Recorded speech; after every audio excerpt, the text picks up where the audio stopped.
Hi, this is Pinay Pai sa American Vlog again.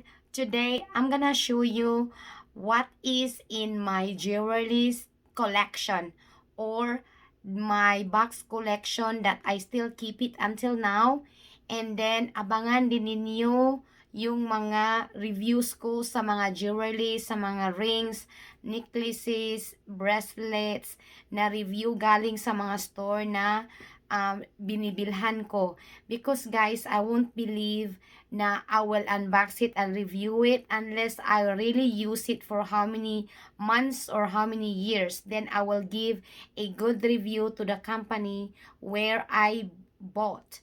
This is not an ads or payable reviews, but at least you guys will know if it is really a good quality of the brand that you choose or something. But before that, guys, I would like to go and shout out to all my members first before we gonna continue to our video for to show you my jewelry collections and box collection that I still kept.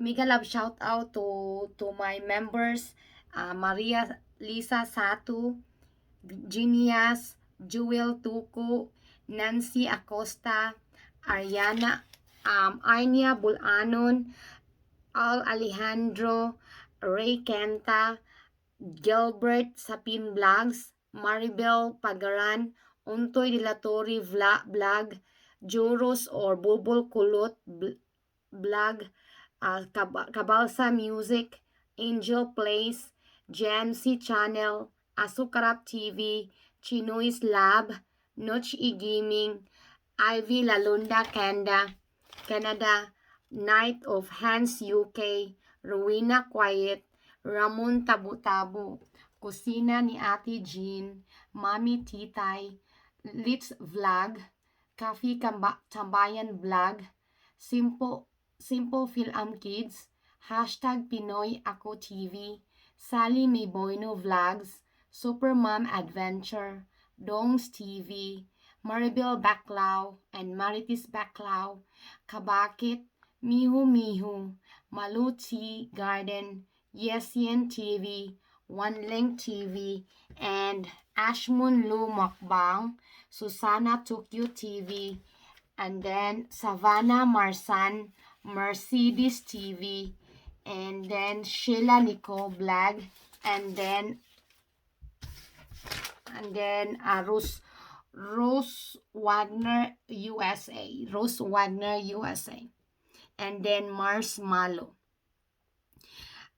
Guys, mega love shout out to all and thank you for my co-promoter, Toys TV 24, Infinity Channel TV channel, Kila is Life 29, Ivy Lalonda Canada, and then Wendy Coling Pusma, Rowena Quiet, and then One Link TV, and then to all the people that always supports me and come to my LS, Simply Girl Vlog, Patuti Babies, Bisayang Chinito, Rodel Hanaban, Adel the Versatile, Villalina Ason, Miss Rice, Proud Pobri, and then to all the people that always come to my channel, Yara Oliko, and then the rest of the people that always supports me and na magpalipad sa akin. Thank you very much sa inyong lahat.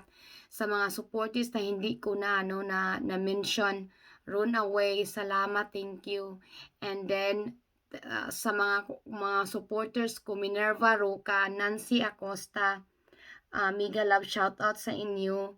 And then nagpasalamat ako ng marami, thank for everything na sumusuporta kayo sa akin, at to all the people out there na watching my videos, thank you very much. And then you guys, if you want to be my member or join my membership, you level 1, 2, and 3, you can have 1 views free for 1,000 views free to the video that you're gonna choose. And then if you are level 4 and 5, you have 2,000 views na free from me if you are level 4 and 5. And if you guys refer for somebody who wants saging or banana on oras, PM is the key, and then you can get 2,000 views for the video that you would like to put 2,000 views. Okay, so ngayon guys, pupunta na tayo sa topic natin.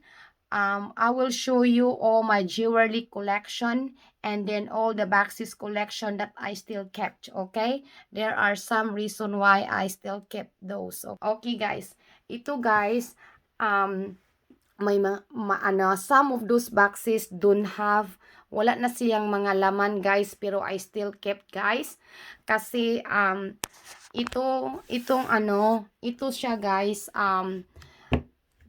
regalo ito sa asawa ko when nagdumating ako dito. And then yung 3 na yan ay yung three of them. And then ito sa birthday ko. And then ito yung presents to myself. And then the rest, and then ito sa anak ko at saka sa akin. And then itong lahat ng mga boxes na to guys na walang mga laman, yung ibang walang laman na guys, I already put it in here or I put it in here together, and then the rest is in the other side. So kaya nga guys, parang I still have a lot. I already go and thrown some because when we move out in this apartment, na guys, wala akong masyadong nilagyan, so lagyanan. So I have to throw some of those boxes that I purchased or have to them. But the worst thing guys, some of those that I still have the receipt or the paper or where it come from, the paper, I already thrown it away because it's a lot of paper. I was thinking that I don't need this anymore because this is mine anyway. I'm not gonna sell it or something.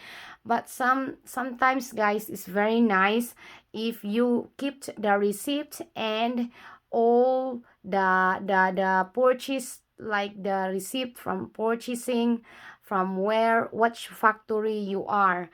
So ito na yan guys, yung mga collection ko.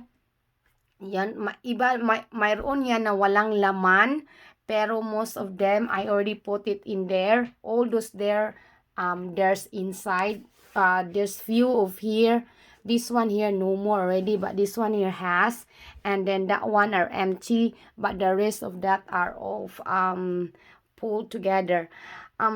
Since nowadays guys, I'm really going like collecting jewelries or something, but then I can just use silver or 925 jewelries most of the time and rose gold. And then the gold guys, I can just use like in the party, and then other than that I cannot use it every day kasi look, wala nga akong jewelries ngayon. I take it off because it make me itch and allergy. So I seldom really use guys. And then like me, I'm using this one. I just put it yesterday because if that guys, mangangati talaga ako guys. So andami guys. So yung mga jewelry na yun, I just go and wait for my daughter to use them, or some of those are really valuable and everything else. Hindi naman tayo mayaman guys, so we just kept or we just get what we can afford. And then kahit papano, given from somebody is a very good already. So I like to collect those. And then next guys, that's it guys. So next guys, watch for all the reviews that I show you in this. I will give you some reviews from where I bought, and then good reviews, either good or bad. I will go and give you the honest reviews from those jewelries I bought and I show you. So kaya then that one, the other side guys, that one in the like the dress one down there, they are all like like accessories only and or fashion and everything else, but the rest of the one down there is there is a valuable and is a little bit mahal siya. So that's it, guys. That's all for today, guys. So I think I already I forget taga-Bayo sa US, guys. Bakit ko siya nakalimutan? Taga-Bayo sa US pala. Mega love shout out. She's one of my member. And then, very supportive din. So, kaya nga, guys, that's it, guys. That's all Pinay Pie jewelry collection and the box collection that I kept. And then, you go and watch for my next videos for my reviews to all those jewelry collection that I got. Okay, guys, so that's all for today, guys. Thank you very much. You have a good weekend. And then once again, this is Pinay Pai's American Vlog. So don't forget to share and subscribe my channel. Thank you, guys, and have a good day. Thank you. Bye bye.